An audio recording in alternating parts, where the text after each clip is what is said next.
크리스마스 시즌입니다. 지금쯤 거리에 캐롤송이 울려 퍼지고 또 교회들이 성탄 축하 공연을 펼치곤 했는데 올해는 이 코로나 때문에 별로 성탄 분위기가 나지 않아 보이네요.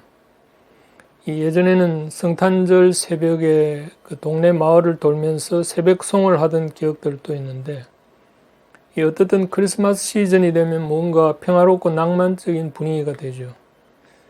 말구유에서 태어나신 아기 예수 이미지나 또 천사들의 찬양, 또 목자들과 그 동방박사들의 경배, 이런 것들이 주로 평화에 주로 오신 예수 탄생의 그 단골 메뉴들이죠.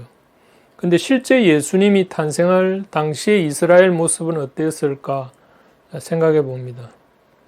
이 당시 이스라엘은 로마의 식민지였고 로마 황제는 이 식민 지역을 여러 나누어 각 지역에 총독을 두고 그 아래 그 현지인으로 분봉왕을 세워서 통치했습니다. 예수님이 탄생했던 당시 유대 땅을 통치한 분봉왕은 헤롯이죠. 그는 동방에서 온 박사들이 유대 땅에서 태어난 새로운 왕을 경배하러 왔다는 소식을 듣고 깜짝 놀랍니다. 혹시 자기 왕권이 빼앗길까 봐 말이죠. 그래서 당시에 출생한 2살 이하의 아기들을 모두 살해하는 참극을 벌였습니다. 이 역사학자들의 말에 따르면 당시 유대 지역 인구를 감안하면 약 1600명 정도의 유아들이 살해되었을 것이라고 합니다. 이처럼 당시의 그 실제 성탄은 인펀트사이드라고 해가지고 소위 유아 살해라는 그 역사적 비극이 일어났다는 점에서 지금 우리가 생각하는 그 평화와 기쁨의 성탄 이미지와는 아주 판이하게 달랐을 거라고 생각합니다. 그렇다면 이 성탄에 대한 이러한 모순적인 두 상황, 그러니까 하늘과 땅의 평화를 놓기 위해 오신 성탄 이미지와 그 예수 탄생을 막기 위해 어린아이들을 살해한 비극적 성탄 이미지를 놓고 우리는 성탄의 진정한 실상을 어떻게 이해해야 할까 하는 점을 한번 생각해 보겠습니다. 그러기 위해서는 우선 우리는 성탄을 단순히 이 예수님의 탄생 이야기 그 자체에만 국한해서는 안 되고 이 성경 전체의 맥락 속에서 성탄을 이해해야 합니다. 그러니까 이 예수님이 이 땅에 오신 목적부터 알 필요가 있습니다. 그게 뭐죠? 두말할 나위 없이 죄로 인해서 타락한 인간을 구원하기 위한 목적이죠. 이것은 하나님이 오래전부터 예비하신 일이었고요. 그래서 구약의 선지자들을 통해 끊임없이 메시아에 대한 소망을 이스라엘 백성들에게 예고했고 그리고 동시에 약속된 메시아가 탄생하기까지 역사 속에서는 끊임없이 메시아가 오는 것을 방해하는 그 사단의 세력과의 투쟁이 이어지는 가운데 예수님이 탄생하게 된 겁니다. 시편 기자도 메시아에 대한 세상의 그 적대적 감정을 다음과 같이 표현했습니다. 세상의 군왕들이 나서며 관원들이 서로 꾀하여 여호와와 그의 기름 부음 받은 자를 대적하며, 여기서 기름 부음 받은 자가 바로 히브리어의 메시아의 의미니까요. 그런 점에서 볼 때 헤롯이 예수 탄생을 저지하려 했던 것은 단순히 헤롯 개인의 권력욕에서 비롯된 것이라기보다는 그의 마음을 부추긴 그 사단의 배후 세력 때문이라는 해석이 가능합니다. 자, 이런 해석을 뒷받침하는 사건이 복음서에 또 나옵니다. 마가복음 8장에 보면 예수님이 제자들에게 자신이 장차 죽임을 당하고 사흘 만에 살아날 것을 말했을 때 이 베드로는 예수님께 절대 그런 일이 일어나서는 안 된다고 항변을 하죠. 이때 예수님이 베드로를 꾸짖으시면서 사단아 내 뒤로 물러가라. 네가 하나님의 일을 생각하지 아니하고 도리어 사람의 일을 생각하는도다 라고 말씀하십니다. 말하자면 예수님은 자신이 십자가 죽음을 통해서 죄인들의 죄를 대속하려 온 것이 이 땅에 온 목적인데 사단은 베드로를 이용해서 그것을 막으려고 했기 때문에 예수님은 베드로를 배후에서 조종하는 사단을 향해서 물러가라고 꾸짖은 거죠. 왜냐하면 예수가 십자가에서 희생을 당하면 사단은 자신이 치명상을 입는다는 걸 알았기 때문입니다. 그 사도 요한도 그의 서신서에서 하나님의 아들이 나타나신 것은 마귀의 일을 멸하려 하심이니라, 이렇게 말씀하신 것처럼 이 예수님의 탄생 목적이 사단의 세력을 멸하기 위함이기 때문인데, 이것을 이제 사단은 누구보다 잘 알고 있죠. 그래서 역사적으로 사단은 끊임없이 하나님의 아들인 예수를 필사적으로 가로막고 저지시키려고 하는 거죠.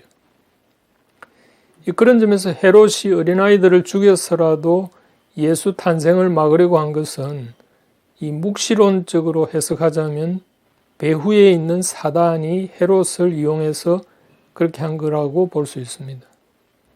이 묵시를 기록한 요한계시록 12장에 보면 그런 사실이 분명히 적시되어 있는데, 여기서 용으로 상징되는 사단과 여자로 상징되는 하나님의 백성, 그러니까 신약적 의미에서는 교회가 되겠죠.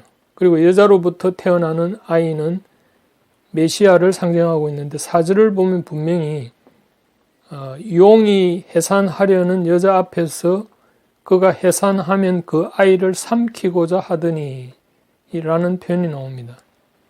이 말하자면 사단이 메시아 탄생을 막으려고 하는 이 상징적 묘사입니다.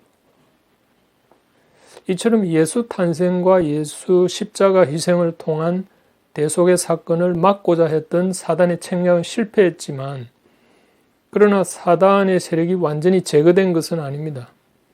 이 예수님의 십자가 사건으로 사단은 그 머리에 치명상을 입고, 말하자면 어떤 우리 속에 갇혀버린 것은 맞습니다. 이 좀 비유적으로 표현하자면요. 그래서 우리가 이미 십자가에서 승리한 그리스도 안에 있으면 우리는 사단으로부터 어떤 해도 받지 않습니다.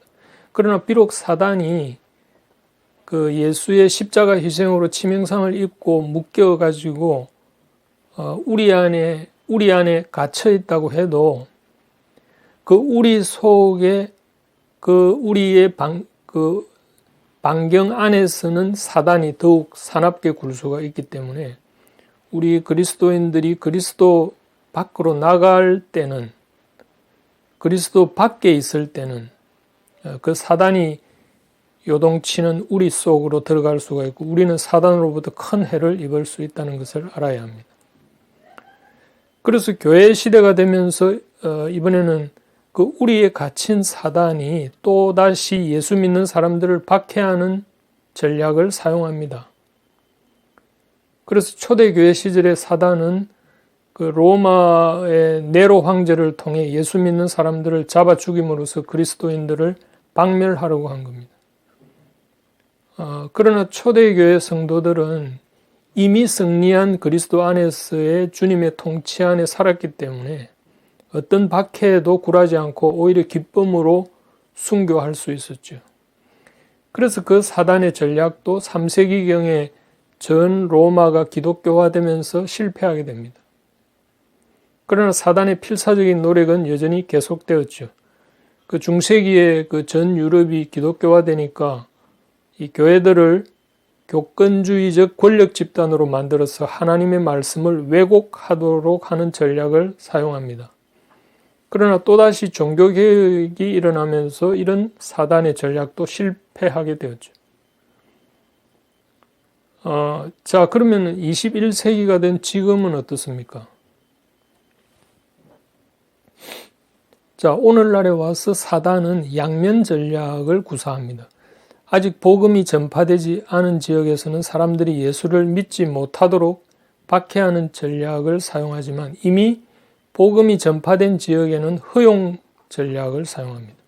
이 허용 전략은 무엇인가 하면 교회를 열심히 다녀도 좋다, 단 이 세상도 함께 즐기라는 전략이죠. 예수님이 제자들에게 두 주인을 섬길 수 없다고 분명히 말했지 않습니까? 이 말하자면 주님과 세상을 함께 섬길 수는 없는 법인데, 사단은 교묘하게 그것을 희석시켜서 교회와 세상의 그 양다리 전략을 구사하는 겁니다. 그렇게 해서 껍데기 그리스도인들을 만들어 버리려고 하는 거죠. 우리가 보통 그 요즘에 선데이 크리스찬이 많아졌다라고 하는데 바로 사단의 이런 양다리 전략에 많은 그리스도인들이 넘어갔다는 말입니다. 최근에 성탄절을 세상적인 휴일로 즐기도록 하는 풍조도 바로 그런 사단의 그 양다리 전략 가운데 하나입니다. 말하자면 크리스마스를 마음껏 즐겨라. 단 공휴일로 즐겨라는 것이죠. 이미 서구에서는 성탄절을 크리스마스라는 말 대신 해피 홀리데이로 쓰고 있습니다. 이 모든 공식적인 매체가 이를 은연중에 지지하고 또 확산시키고 있죠. 이 말하자면 예수의 탄생일에 예수를 빼버리려고 하는 겁니다. 이것은 바로 사단이 2000년 전에 예수 탄생을 저지하려고 헤롯이 2살 이하의 아이들을 살해했던 바로 그 전략과 똑같은 거죠. 이 사단이 서구에서는 이제 크리스마스를 해피 홀리데이로 변개시키는데 이 한국에서도 법제처에서 크리스마스를 기독탄신일이라는 표현으로 개정해 버렸습니다. 이 전통적으로 크리스마스나 성탄절이라는 명칭 대신 이 그리스도의 중국어 음차인 기독이라는 말을 갖다 붙여서 좀 생소하게 만들어 버렸죠. 지금 교계에서 이 명칭을 바꿔달라고 청원을 넣고 있다고 하는데 자 생각해 보십시오. 이 불교의 석가모니 탄생일은 부처님 오신 날로 법적 명칭을 부여하면서 유독 크리스마스는 성탄절이나 예수님 오신 날로 명명하지 않고 기독 탄신일이라고 법을 바꾼 이유가 뭘까요?